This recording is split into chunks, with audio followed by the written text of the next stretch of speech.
If you think about theater history as simply the history of the reception of various plays, then failures don't matter, because failures disappear. No one sees them. Doesn't matter. They don't last. But if the history of theater is also, or perhaps most importantly, the history of theater making, then failures have to count just as much as successes. Failure is a topic that already comes up in a lot of the other major work on digital humanities research, and particularly in literary studies. For instance, there's a terrific essay by Franco Moretti, the Stanford scholar, in which it's called The Slaughterhouse of Literature. And The Slaughterhouse of Literature is about the detective story. And the idea of Moretti's article is detective fiction didn't appear out of nowhere. It grew and it developed. And in fact, he's interested in the metaphor of evolution. It evolved. And if it evolved, then there would be lots of other wrong paths, other dead branches on its evolutionary tree.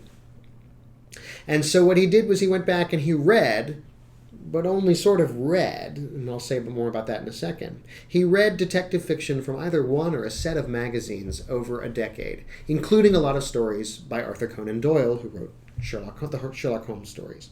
And what Moretti was tracing when he read, and he only read for this information, is he was trying to trace clues. What stories had clues? What stories used clues? What stories used clues that solved the crime? Can you imagine a detective story with lots of clues in it and none of the clues have anything to do with this outcome of the crime? I mean, this sounds crazy to us. It's the essence of the clue in detective fiction is it solves the crime. But this is not the case for many detective stories in the 1890s, excuse me.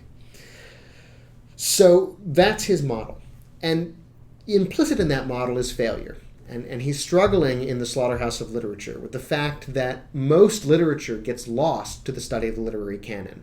All of the things that don't meet our expectation about what good detective fiction is, that don't have a clue that solves a crime, fall away from the canon of detective fiction.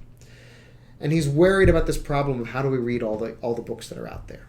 And the answer is we read them all by trading them as data in some form.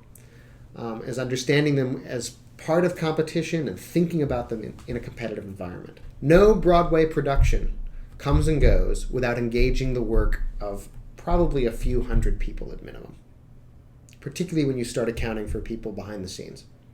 And not just stage crew, not just designers, but lawyers, ushers, understudies, these kinds of people who are part of what make Broadway work, who are part of the Broadway scene.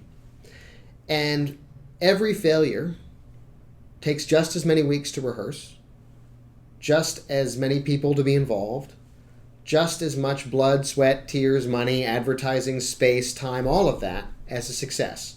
Now, that's not precisely true, but one could say that success does not correlate with the expenditure of this energy in rehearsal.